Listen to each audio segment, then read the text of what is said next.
peace agreement that we worked out. They've been fighting for 30 years.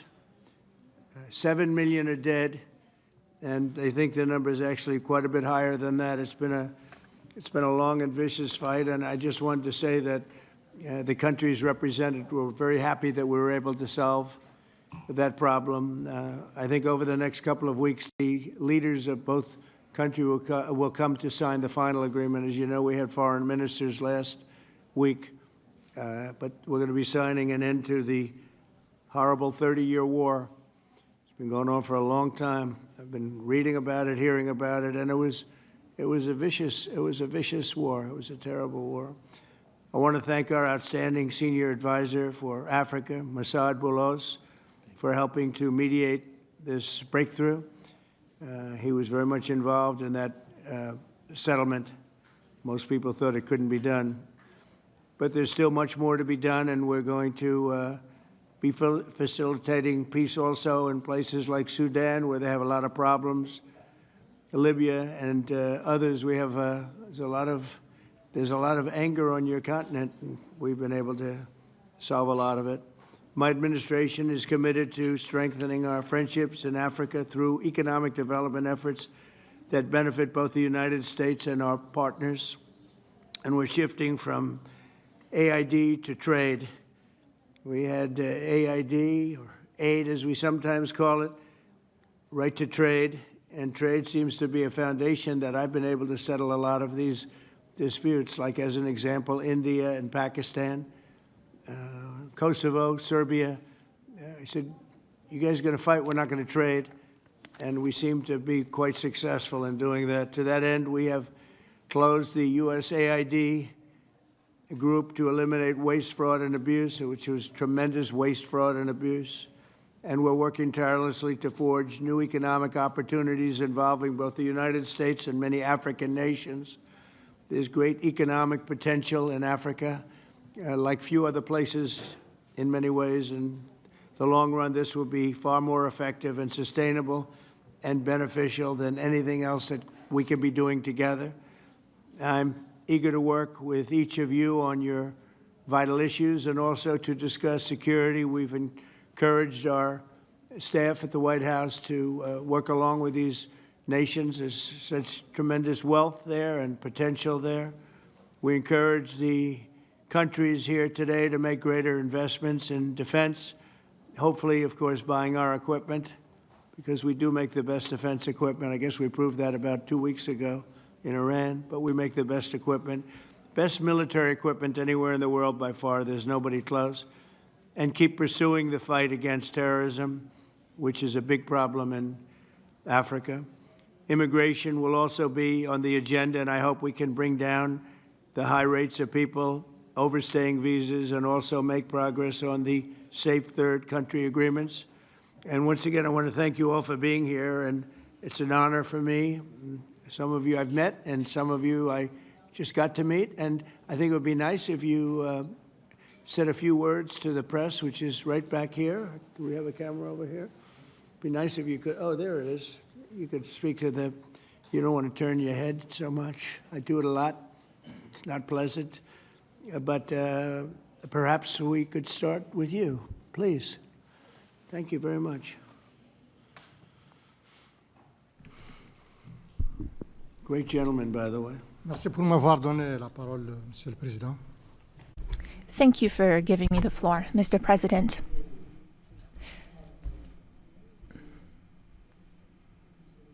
First of all,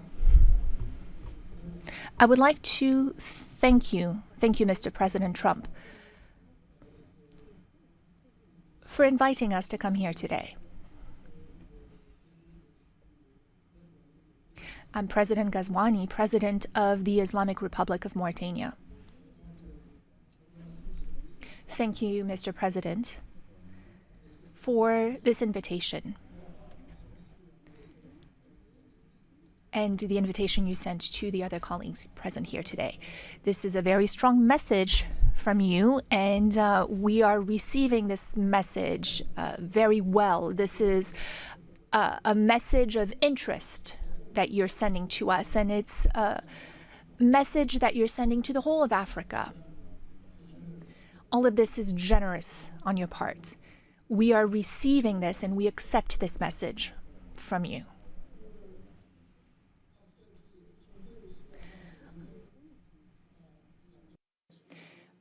Before I talk about my country, I would like to let you know that we are delighted to see President Trump's commitment to our continent. Mr. President,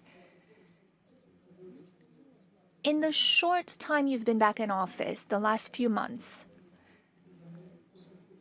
you came to the rescue for peace. You did it in Asia with Pakistan and India. The war sort of started, and if it had gone on, the consequences could have been a real disaster.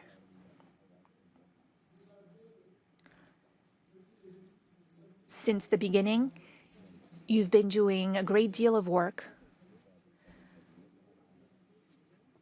on the war in Europe, that is the conflict between Russia and Ukraine. You rushed to Africa to resolve a long-standing problem. Lots of efforts had been made by many heads of states, but your will made it possible for this agreement to be signed. And now, this conflict is behind us. You are currently working with a great deal of enthusiasm. And you're also working on the Middle East. You're paying a great deal of attention to the Middle East. We all know how far back this conflict goes. It is a conflict that is about 80 years old. 70 years, but it is also a war that has been raging for a year and a half. And you've also talked about the human toll. Many people have died in this conflict.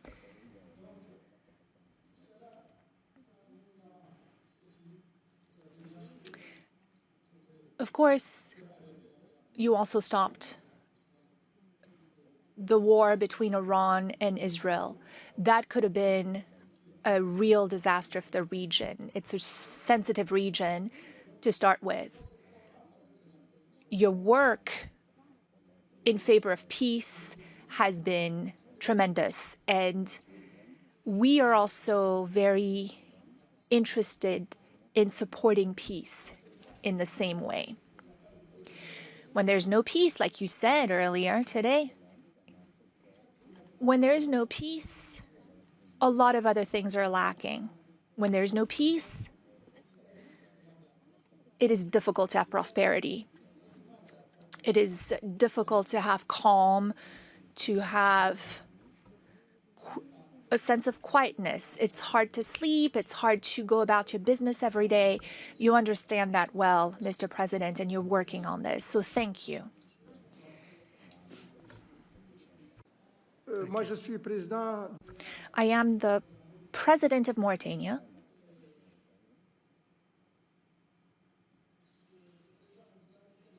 Mauritania is a small country.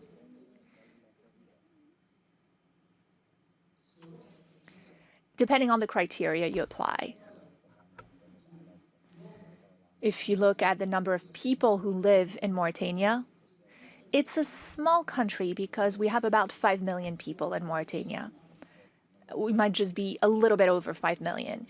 It's a small country also in the sense that what influence it has throughout the world. It's not like the US, Mr. President. Internationally, we understand that our weight, our influence is not that great, and we have no complex about this. It's also a small country because of our level of prosperity. We're not a very prosperous country. We have many problems related to the well-being of our population. But it is also a great country, a big country in other ways. Mauritania is a great country in the sense of its strategic position. It is on the Atlantic coast, which makes it a neighbor to the US. It is what unites North Africa and Sub-Saharan Africa, or what links the two. That is its strategic position, but also in terms of resources. We have a great deal of resources, many, many resources, and we have a lot of opportunities to offer in terms of investment. We have minerals, rare earths, rare minerals. We have manganese. We have uranium. And we have a good inclination that we have lithium and other minerals. We're the second largest producer for the last 60 years in Africa of iron ore. We produce a lot. And we have a lot of resources in our seawaters, so lots of fishing and whatnot. I don't want to spend too much time on this. But I appreciate it very much. I appreciate it. Maybe we're going to have to go a little bit quicker than this because we have a whole schedule. If I could just say it's, your name and your country would be great. Thank you, please. Muito obrigado, Sr. Presidente Trump, e sobretudo. Thank you, Mr. President, and for welcome and everything. For us, it's the second time here to come as a guest. The first time we had that meeting in Guinea-Bissau, but I will not talk so much. But Guinea-Bissau is a peaceful country, and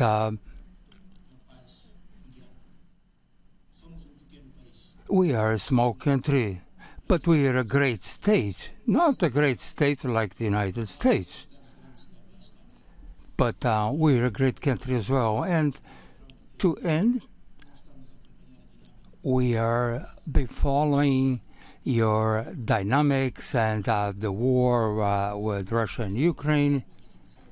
And you can count on Guinea-Bissau. Thank you very much. Thank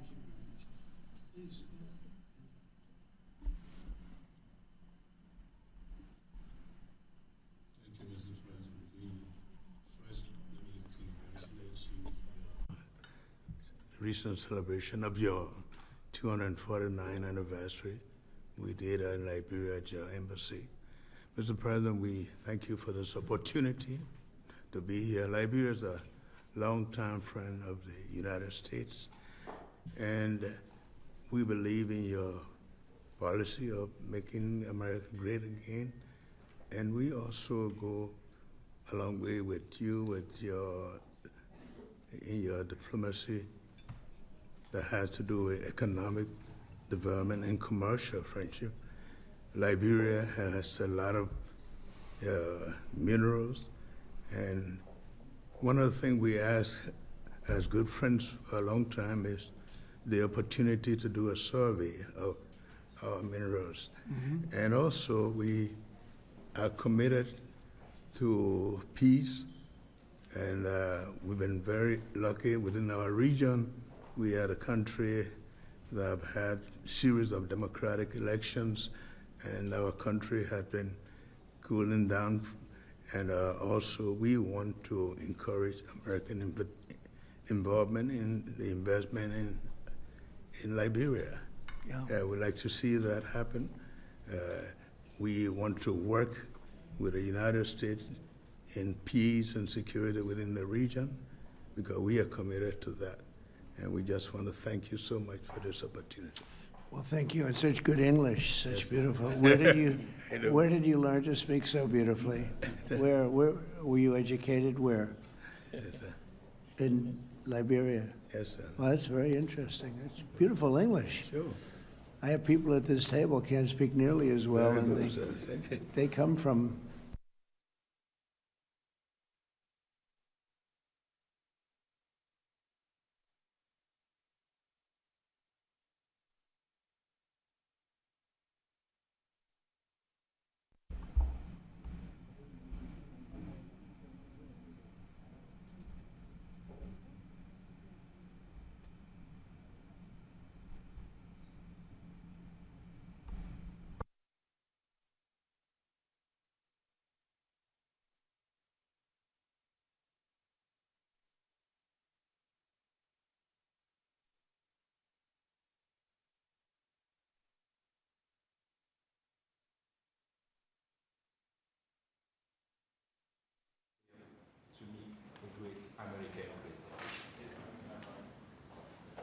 homologues présidents africains.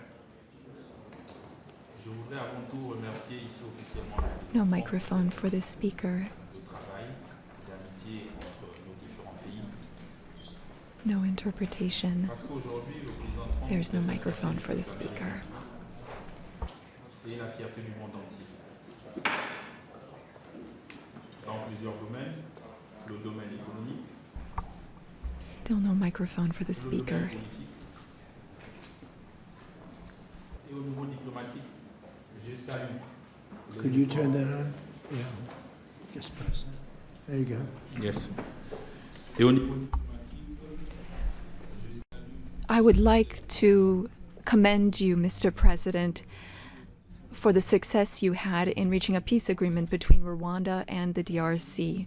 Africa is a vast continent that has many problems, and we truly count on you for your assistance in Sudan and in the Sahel, because no investment can be made when there is a war. For investment, you need peace. The other heads of state who are here with me represent countries that are at peace, and that has been the case for some time. When we also have raw materials, minerals, rare earths. We are not poor countries. We are rich countries when it comes to raw materials, but we need partners to support us and help us develop those resources with win-win partnerships. That is our wish. I often listen to your remarks and speeches, Mr. President. We also want our raw materials to be processed locally in our country so that we can create value and to create jobs for youth so that they stop dying. They are crossing the sea, the ocean, to go to other countries. That is what we want, to have local processing of raw materials. Gabon is a rich country. We have over 2 million inhabitants and a great deal of diversity, raw materials, oil and gas reserves. And we would like those resources to be tapped using an economic model that fits. Since our liberation, we have changed how we do trade. We have focused on transparency and bids for anyone who wants to come invest in our country. If you follow the news, we have also worked on agreements with the European Union, and we wanted to review those because we didn't think that those were win-win opportunities. So our market is open. We want to process manganese locally, which you purchase through a company called Aramet. And I'm sure that it's more expensive compared to when you can come and buy it directly from us. In order to do this local processing, we need 8 to 10 gigawatts of electricity. Again, this is an open bid. Any American company that wants to invest in electricity in Gabon is welcome to take advantage of that opportunity. Now, looking at defense, the Gulf of Guinea is an issue. There is maritime piracy in that area, and we want to work together to stabilize it. You said you had the best equipment, the best military equipment, and that's what we'd like to have so that we can stop maritime piracy in the Gulf of Guinea. We can't do it alone. We need a reliable and strong partner that is committed and that takes real steps, real action. We also need to be pragmatic, and that's what you are. And I'm a general, and I am too. I'm pragmatic. I like it when things move quickly. Our country is free, open to one and all. You are welcome to come and invest. Otherwise, other countries might come instead of you. Thank you. Good job. Thank you very much. Appreciate it. Okay. Merci, monsieur. Thank you so much, Mr. President. I would like to thank you for this invitation. It is an honor for us to be here at the White House and to have this opportunity to speak with you about the new partnership that you are putting in place with Africa, particularly for investment. I also wanted to commend you for your commitment to peace throughout the world and the incredible diplomatic success that you had with the DRC, as my colleagues mentioned. You said that this put an end to a long war that claimed many lives, and thankfully, you were here to put an end to this 30-year war. I also wanted to express that Africa supports all efforts to bring back peace to Sudan, Libya, and in the Sahel.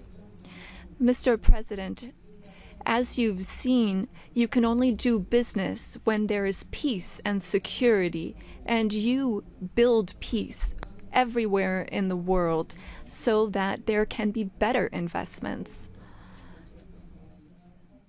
The entire world is grateful to you for this. Now, with respect to my country, Senegal, I've been president for some 15, 16 months now, and I want to reassure all American investors about our country's political stability and our favorable regulatory environment, which we are continuously improving upon in order to attract more investment. I wanted to speak about two projects that I think are an exceptional opportunity. I will speak about the U.S. Ecological Survey, which can help assess the potential of the minerals in our country. And thanks to American companies, we've been able to discover oil and gas. Some 950 billion cubic meters of gas that we can tap into in order to support our economy. And again, here we were able to do this with an American company. Another project I'd like to mention, and again, I would like to invite American investors to take part in this. It's for a digital city. We identified a space within the city of Dakar. It has a view of the sea. It's on some 40 hectares, and this is a great opportunity for American tech companies to come in and make Dakar a tech city open to Africa. I was wondering what your secret was for resolving all these complex crises, and I know you are a tremendous golf player. Golf requires concentration and precision, qualities that also make for a great leader. Senegal has exceptional opportunities to offer, including in the area of tourism. So perhaps an investment could be made in a golf course in Senegal. It would just be 6 hours by flight from New York, from Miami, from Europe, or from the Gulf, and that would be an opportunity for you to show off your skills on the golf course too. Thank you for your attention, sir. Nice. It's some way to show off my skills. It's a long trip to show off my skill. But that's really nice, and he's led a very interesting life. He looks like a very young person. He's a little older than he looks, but a fantastic job. He was treated very unfairly by his government, and he prevailed. And so congratulations on that. Really, congratulations. It was a great job. And you've all done a fantastic job, and so we'll be talking to you as we have the meal. Do you want to ask any questions, please? Where's my reporter from Africa? There you are. How are you? I'm fine, thank you, Mr. President. Very famous in Africa. Okay? Thank you, thank you. Thank you. I have one question for the African presidents and one question for President Trump. As you can see, Mr. President Trump, all the African presidents are very happy with your efforts to bring peace in the Democratic Republic of the Congo.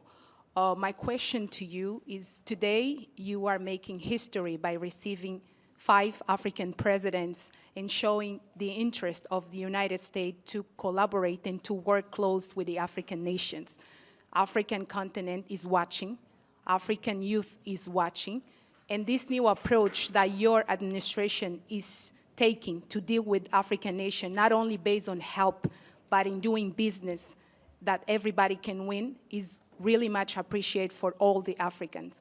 My question is, are you planning, Mr. President, in the future to travel to Africa to see firsthand all those countries in Africa, all those potential that those countries have?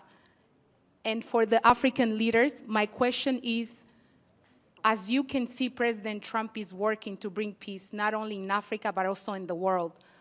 Are you all considering to nominate President Trump for a Nobel Prize Peace? That's a very nice reporter. I got to meet her 2 weeks ago when we had the Congo and Rwanda, and we had some other people up from Africa, and that was the first time. But that's a very nice, I appreciate the questions. Very nice, actually. Would you like to, at some point I would like to go to Africa, absolutely. We're going to see what the schedule is, but at some point I would like to do that very much. Would you like to give a fast answer, please? Thank you very much. Of course, we are supporting this. Microphone, please. Microphone, please. Of course, on soutient cette dynamique pour. We are in favor of this dynamic for peace.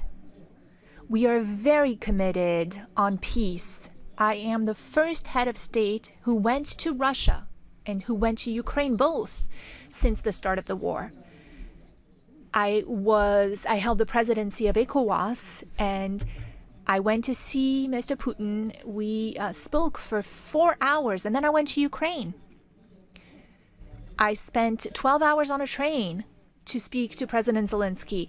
But now the weight of President Trump is something else altogether. We are with you. We are behind you to see what we can do to help bring peace back. No one wins when there's war.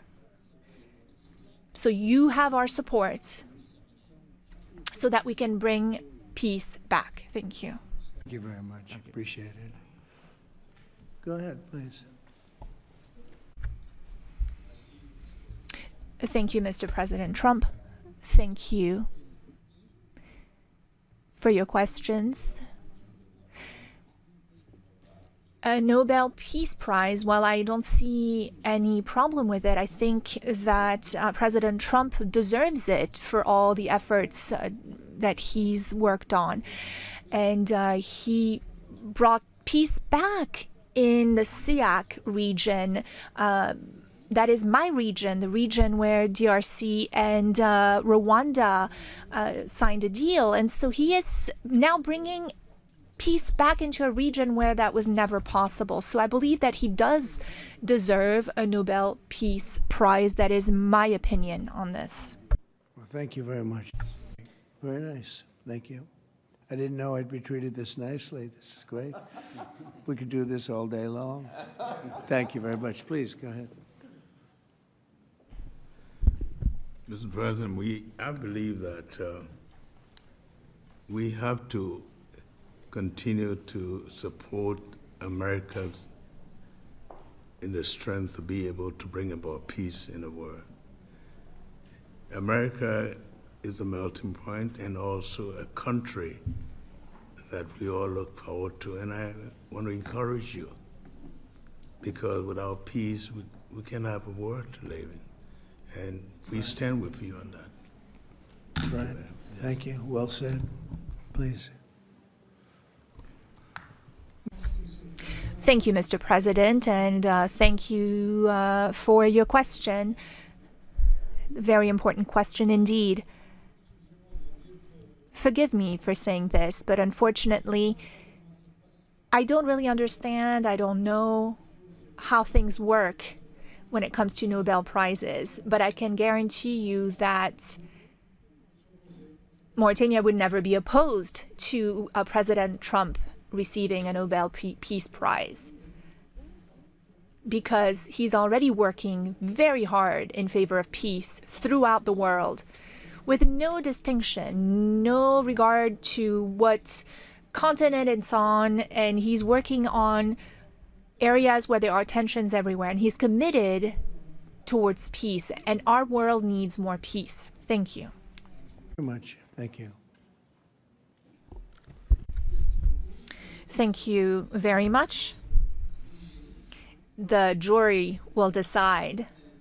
It's not a matter of voting amongst our countries, but what is for sure is that the results and the work has been done in such a short amount of time show that you would be a good recipient. And I'm sure that the jury sees that, and the rest of the world sees it as well and understands it. When the time comes, I think everyone will see that it is a deserved prize. Congratulations on what you've done so far. If we took a poll, I think you would be very far ahead in those polls. It's very nice. All of you, thank you very much. I appreciate it. Peter? Thank you, President Trump. James Comey and John Brennan, now under criminal investigation related to the Trump-Russia probe. Do you want to see these two guys behind bars? Well, I know nothing about it other than what I read today, but I will tell you, I think they're very dishonest people. I think they're crooked as hell, and maybe they have to pay a price for that. I believe they are truly bad people and dishonest people, so whatever happens, happens. And now, a few weeks after the strikes that you ordered on the nuclear facilities in Iran, there is an Iranian official who says you, President Trump, have done something that he can no longer sunbathe in Mar-a-Lago. As you lie there with your stomach to the sun, a small drone might hit you in the navel. It's very simple. Do you think that's a real threat? And when is the last time you went sunbathing anyway? It's been a long time. It's been a long time. I don't know. Maybe I was around 7 or so. I'm not too big into it. Yeah, I guess it's a threat. I'm not sure it's a threat, actually, but perhaps it is. And on one other subject, two Democratic senators now, Cory Booker and Alex Padilla, have a new bill out. They want to require CBP and ICE officers to have legible IDs, and they don't want CBP or ICE officers covering their faces. Would you ever sign that? Well, they wouldn't be saying that if they didn't hate our country, and they obviously do. I'm surprised that they would do it, knowing a little bit about them. I don't know them well, but these officers are doing a tremendous job. They're great patriots. If you expose them because of statements like have been made by Democrats and others on the left, usually, mostly, I think probably exclusively, you put them in great danger, tremendous danger. And it's sort of funny when people picket in front of Columbia, in front of Harvard, and they have masks on, more than masks. I mean, you can't see anything. Nobody complains about that. But when a patriot who works for ICE or Border Patrol puts a mask on so that they won't recognize him and his family, so they can lead a little bit of a normal life after having worked so hard and so dangerously, there's a problem with that. So they have this is the problem with the Democrats. They have a lot of bad things going on in their heads. They've really become they've lost their confidence, number one, and they've become somewhat deranged.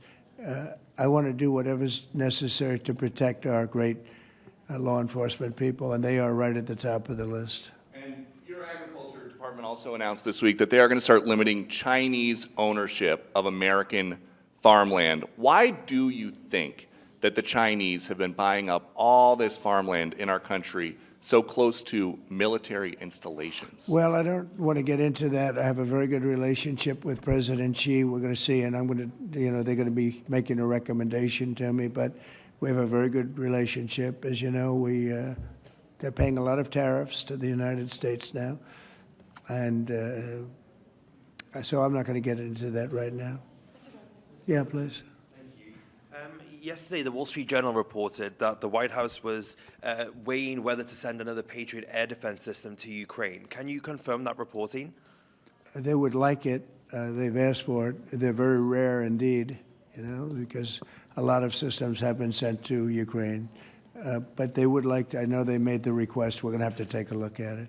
Very expensive system. It's a shame that we have to spend so much money on a war that would have never happened if I were president. That's a terrible, terrible war over there, and it's really a shame. It's very sad. When you talk about a system like that, highly sophisticated, tremendous amount of money, and they're doing it because they want to prevent death. They're getting hit hard, very hard. So we're looking at it. Also on Russia. Yesterday, sir, as well, Ukraine was hit by over 700 drones sent by Russia last night. What's your response to that attack? Well, I've been sort of letting people know I'm not happy about what's going on. It's a war that should have never happened. It should not happen now. They're losing. Now it's up. I've been saying 5,000. Now it's up to 7,000.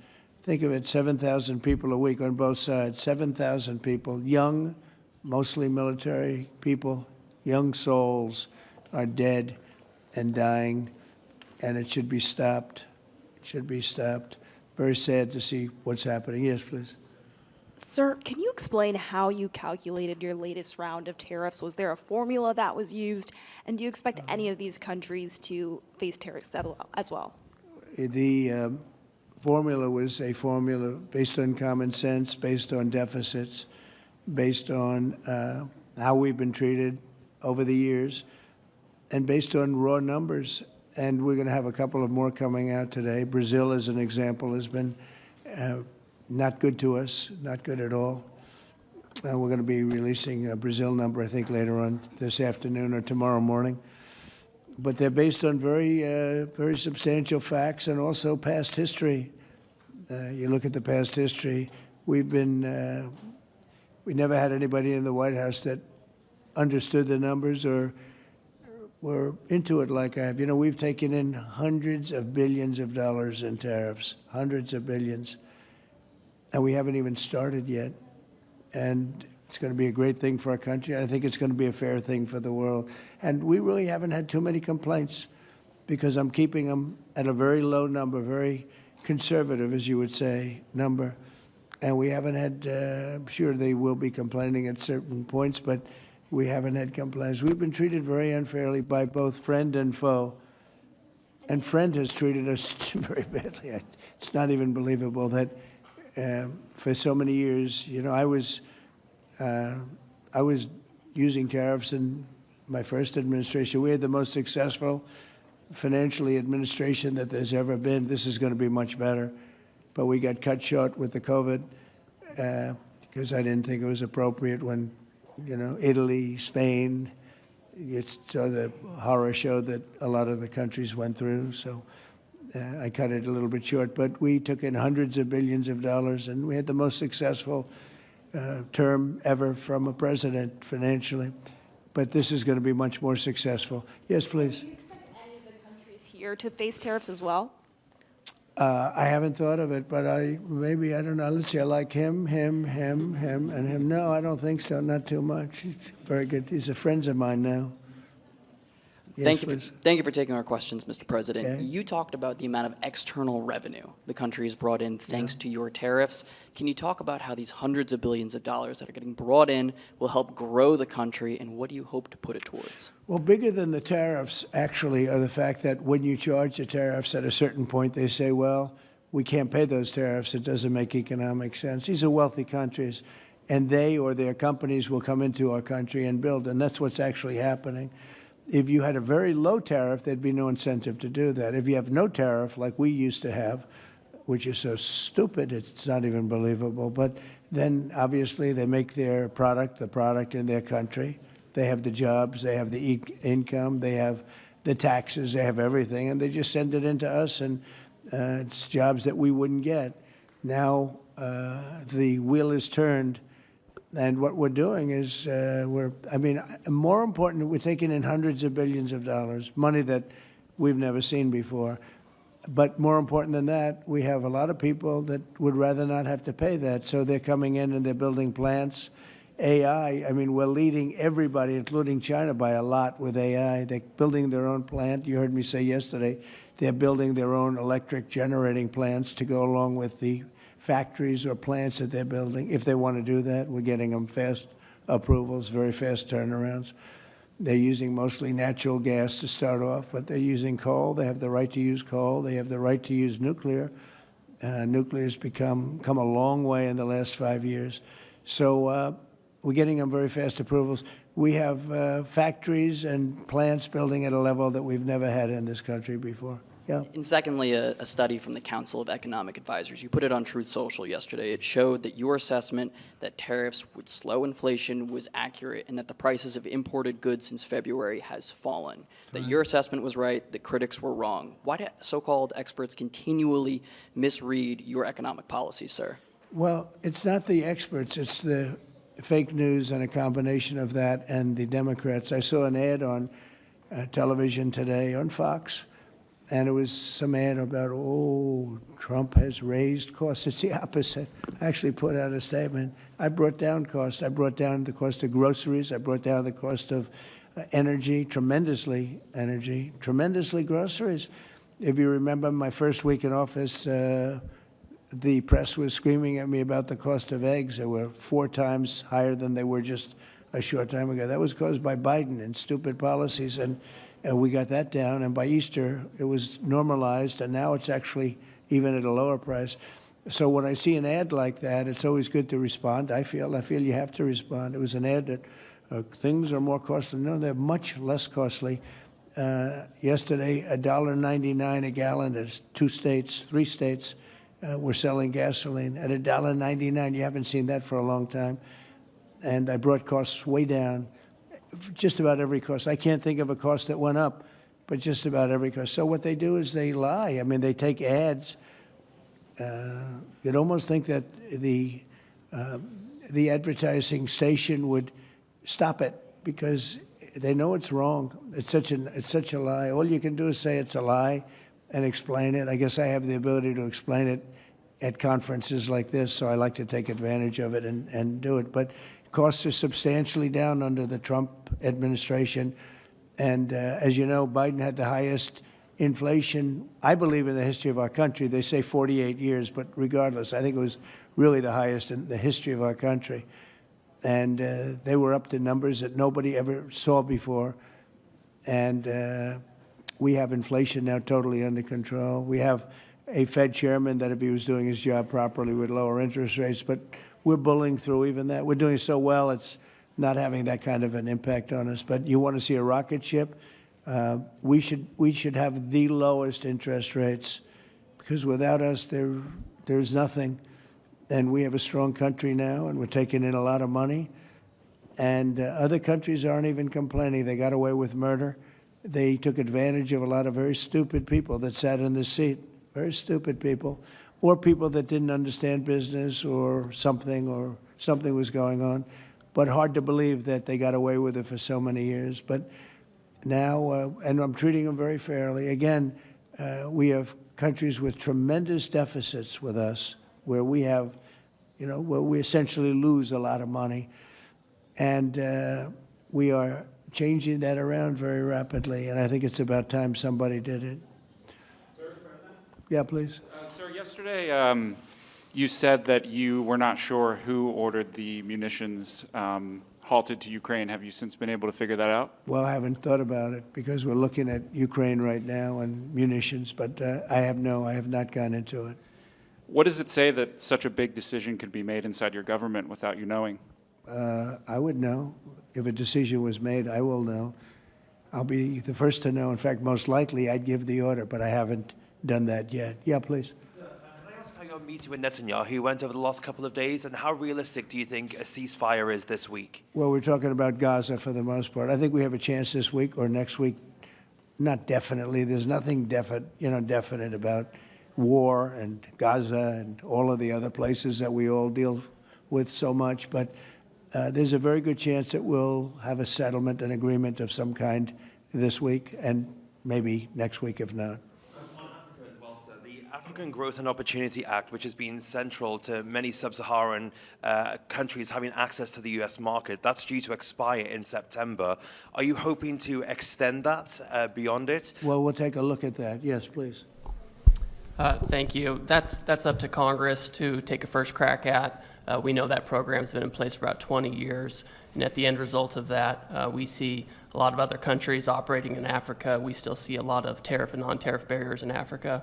So I think any discussion about that act would also have to think about how we address those kinds of barriers. Yeah, Peter.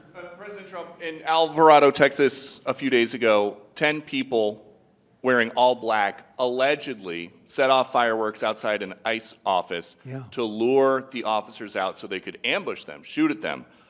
They had guns and vests and two-way radios. Do you think that this was an isolated incident, or do you think there's a national threat of a left-wing militia that is targeting ICE and CBP? Well, I think you have some very stupid people in the left who have some money that are making it available to these people, because you look at the guns they had, they were brand new. You look at even the clothing they were wearing, it looked like it just came out of some military shop. So you have some very stupid people that, if anything ever happened, they'd be the first to go. They don't understand that. They'd be the first to go. They'd be the first ones hit. But there is money being put behind people. When you look at the weapons they have, the newness of the weapons, rifles that just came out and they have the latest model. So there's something going on, and we'll get to the bottom of it. And what do you think the penalty should be for these people who are, if they are found guilty, for people who shoot at ICE officers? Very, very stiff. Very stiff. A long time in jail, a long time. And one got hit yesterday in the neck, and he fortunately is going to be okay, but he got hit yesterday in the neck. No good. And what would you think if I read you a quote from a lawmaker who says about ICE, to abolish it, to treat them as criminals or anything that is inappropriate and outrageous? And I told you that that was Democrat John Fetterman. Wow. It's, by the way, I assume when you read that, because you paused in the middle, you're going to have to read that again without the pause. Could you read that again, please? To abolish it, to treat them as criminals or anything that's inappropriate and outrageous. So he's saying that to treat the people that did the shooting is... Oh, okay, good. Because the way you read it, it really was the opposite. But that's okay. That's all right. I think that's what he meant. No, the new John Fetterman is exactly what you said. He's right. He's right. And we have to protect our police officers, and we will. And we have been. If you saw the stats released by the FBI the other day, the murder rate's way down, the lowest it's been in a long time, and that took place over the last 6 months. For the last 6 months, murder, it's a hell of a subject to have to talk about, but murder is way down at almost getting to be modern-day records. So that's despite the fact that we have a lot of people that came into the country that shouldn't be here. Mr. President? Yes, please. So two questions, one on tariffs, the other on the IRS. Yeah. On tariffs, China is reportedly softening their impact on U.S. tariffs in Africa, announcing last month that they would halt charges on imports for nearly all of its African partners. Good. Does this move by China influence your thinking, your approach to tariffs on the continent? Well, we treat Africa great in many different ways, including with tariffs. But, parts of Africa charge us tremendous tariffs, as you know. And they're going to be dropping those tariffs. They've already informed me they're going to be dropping those tariffs. But we treat Africa far better than China or anybody else, anyplace else. Yeah. And on the IRS says that churches can now endorse political candidates. What's your reaction to this, and how do you expect this to influence some of the work that's afoot on the continent? There's a lot of American churches that are missionaries, doing missionary work on the continent. Do you support that? I love the fact that churches can endorse a political candidate. I think so, because We have a lot of respect for the people that lead the church, for the pastors and the ministers and the rabbis and the all different leaders, all different religions, and people respect those people. And I think there's nothing wrong. You know, it was a very big penalty if that took place just a little while ago. They had a thing called the Johnson Act, and it was a very big penalty. I think it's great if a pastor, minister, priest, rabbi, and we could very much go into your religion, by the way, which is something that people are having great respect for throughout the world.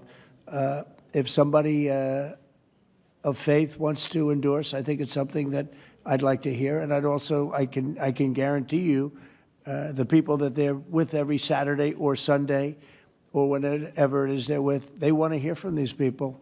And it was a very severe penalty. Those people were not allowed to speak up. Now they're allowed to speak up. No, I think it's terrific. Mr. President, your administration took new actions against Harvard University today. Are you still optimistic about reaching a deal with the university? Oh, yeah, I think so. Harvard's been very bad, totally anti-Semitic. And, yeah, they'll absolutely reach a deal. Peter? I just got a text from our colleague, John Roberts. He says that we are now reporting the guy who was arrested in the Alvarado, Texas incident for tampering with the evidence was a green card recipient under the Biden administration and a prior DACA recipient. What do you think of that? It's very sad. It's very bad. A lot of them are here. We came in 21 million, I think it's higher than that, by the way, but they say 21 million people came in. Many of them are criminals. Many of them are murderers. 11,888 is what they say are murderers. And they came in through open border policies, no checking, no vetting, no nothing. And we have a lot of that. And despite that, we have crime down, which is pretty amazing. And this is a And long say hello meeting, to so John. Say hello to John Roberts. I will. I'm sure he's watching this right now. A lot of news has broken since we've been in here. Axios says a secret White House meeting between Steve Witkoff, Ron Dermer, and a Qatari envoy on Tuesday led to significant progress in the negotiations over the Gaza hostage and ceasefire deal. What can you tell us about this It's secret very possible. meeting? I will tell you we're getting very close to a deal. I don't know if it's secret or not secret, but it doesn't matter to me. Secret's fine if it gets us to where we want to be. We want to have a ceasefire. We want to have peace. We want to get the hostages back. And I think we're close to doing it. Okay? Thank you all very much. Thank you very much. Thanks, President Trump. Thank you, Peter.